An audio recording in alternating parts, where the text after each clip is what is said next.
में स्वागत है। आज हम कबीरदास जी के दोहे पढ़ेंगे। दोहे को जाने से पहले हम कबीरदास जी के बारे में कुछ जान लेते हैं। महात्मा कबीरदास जी का जन्म 1398 में काशी में हुआ था। कहते हैं कि वो एक तालाब के किनारे मिले और उनका पालन पोषण एक मुसलमान दंपति ने किया। वे कपड़े बुनने का काम करते थे। ज़्यादा पढ़े लिखे नहीं थे, लेकिन बड़े अनुभवी थे। वे सभी धर्मों को बराबर मानते थे। जात, वेद, मूर्ति पूजा और बाहरी आडंबर को वो विरोध करते थे। और वो बाहरी आडंबर धर्म कर्म की अपेक्षा वे भक्ति भाव पर बल देते हैं। सच्चे दिल से भगवान को प्रार्थना करने को वो कहते थे। अब हम सीधे विषय में आते हैं। देखो, सांच बराबर तप नहीं, झूठ बराबर पाप, जाके हृदय सांचे ताके हृदय आप। जो तो को काटा बुबे ताही बुबे तू फूल, तो को फूल है बाको है त्रिशूल। धीरे धीरे रे मना, धीरे धीरे सब कुछ होयो, माली सींचे सो घड़ा, ऋतु आए फल होयो। कबीरदास जी ने इस दोहे में क्या कहने की कोशिश करते हैं? सांच बराबर तप नहीं, झूठ बराबर पाप, जाके हृदय सांचे ताके हृदय आप। इस प्रसंग में कबीरदास जी ने सत्य के आचरण को जीवन के लिए महत्वपूर्ण मानते हैं। किसे मानते हैं? न सत्य को महत्व मानते हैं। कवि ने तपस्या को सबसे श्रेष्ठ कर्म मानते हैं। सत्य सबसे महान होता है। संसार में सिद्धि और मुक्ति पाने के लिए सब क्या करते हैं? तपस्या करते हैं। ऋषि और मुनि ऋषियों क्या करते हैं? तपस्या करते हैं। किसके लिए? सिद्धि पाने के लिए। उससे भी कबीरदास कहते हैं तपस्या से ऊंचा क्या है? सत्य है। सत्य सबसे महान है। और ठीक उसी प्रकार वो क्या कहते हैं? झूठ बराबर पाप, झूठ के बराबर कोई पाप नहीं, अर्थात झूठ सबसे बड़ा पाप ही होता है। ठीक है। अब आते हैं जाके हृदय सांचे ताके हृदय आप। मतलब जिसके हृदय सांच मतलब सत्य है, ताके हृदय आप मतलब भगवान होता है। कवि यहाँ ये कहने की कोशिश करते हैं जिसके हृदय में हमेशा सत्य निवास करता है, जो हमेशा सत्य बोलता है, उसके हृदय में क्या होता है? उसके हृदय में हमेशा आप मतलब भगवान रहते हैं। उसके बाद हम ये प्रसंग में आते हैं, जो तो के काटा बुबे ताही बुबे तू फूल, तोको फूल को फूल है बाको है त्रिशूल। इस प्रसंग का मतलब क्या है? कर्म और कर्म फल पर प्रकाश डालते हुए सत कर्म करने की प्रेरणा देते हैं। इस प्रसंग में कबीरदास जी किसे ज्यादा महत्व देते हैं? कि सत कर्म पर ज्यादा प्रेरणा देते हैं। ये बात हमेशा प्रमाणित हुआ है कि जो जैसा करता है वो वैसा ही फल पाता है।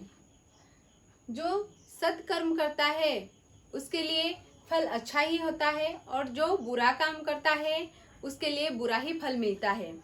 तो जो तो को काटा बुबे ताही बुबे तू फूल, तो को फूल है बाकी तुझको।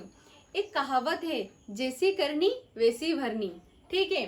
कभी इसे कहते हैं कि जो तो को काटा बुबे, जो तेरे रास्ते पर काटा मतलब कांटा, बुबे मतलब बोता है, ताही बुबे तू फूल, ताही किसके लिए? उसके लिए बुबे तू फूल, तू उसके लिए क्या करे?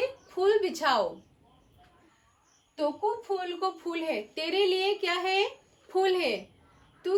तुम किसके लिए अच्छा करोगी या फिर किसी की अच्छा चाहोगी तो तुम्हारे लिए अच्छा ही होगा।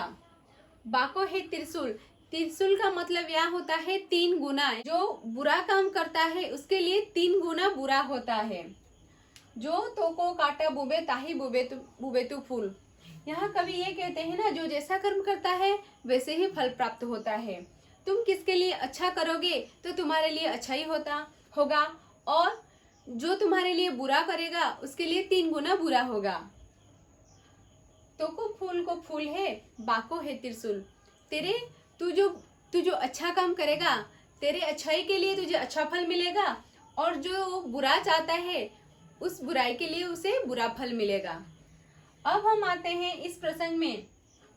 धीरे धीरे रे मना, धीरे धीरे सब कुछ होयो, माली सींचे सो घड़ा, ऋतु आए फल होयो। देखो, धीरे धीरे रे मना, यहाँ मना का मतलब मन होता है। धीरे धीरे सब कुछ होयो, माली सींचे सो घड़ा, ऋतु आए फल होयो। इस प्रसंग का क्या मतलब है ना, कभी यहाँ ये कहने की कोशिश करते हैं, उचित समय आने पर सारे काम हो जाते हैं, इसीलिए धीरज रखना चाहिए। क्या है, हम धीरज रखें, वो समय आने पर सब कुछ धीरे धीरे ठीक हो जाएगा। धीरे धीरे रे मना, धीरे धीरे सब कुछ होयो। धीरे धीरे हम जो भी कर्म करते हैं उसके लिए हमें प्रतीक्षा करनी होगी, समय की अपेक्षा करनी होगी। ये नहीं कि हम आज चाहेंगे आज सब कुछ हो जाएगा, ऐसा नहीं होगा। सब कर्म के लिए, सभी कर्मों के लिए धीरज चाहिए। अधिक उतावला होने में क्या होता है, काम बिगड़ जाता है, यानी कि हो नहीं पाता है। इसीलिए धीरज रखना चाहिए, शांति से काम करना चाहिए। एक उदाहरण देते हुए कवि ने यहाँ कहा है कि माली सींचे सो घड़ा, ऋतु आए फल होयो। इसका ये मतलब है, ये एक उदाहरण है। कवि यहाँ पर एक उदाहरण देते हैं कि माली सींचे सो घड़ा। अब सभी को पता होगा कि बगीचे में माली काम करते हैं और वो सारे पेड़ पौधे को क्या करते हैं, पानी सींचते हैं, और ऋतु आए फल हो। पर वो क्या होता है, ऋतु आने पर ही फल होता है। 100 घड़ा पानी सींचने में, घड़ा मतलब यहाँ जो मटका होता है, माली सींचे 100 घड़ा, 100 मतलब 100, घड़ा मतलब मटका होता है। यानी माली एक पौधे पर 100 घड़ा पानी सींचने से क्या पौधे पे जल्दी फल या फिर फूल आ जाएगा? नहीं ना। वो कब आएगा? उसके समय आने पर फल या फिर फूल आएगा। तो इसके लिए धीरज रखना चाहिए।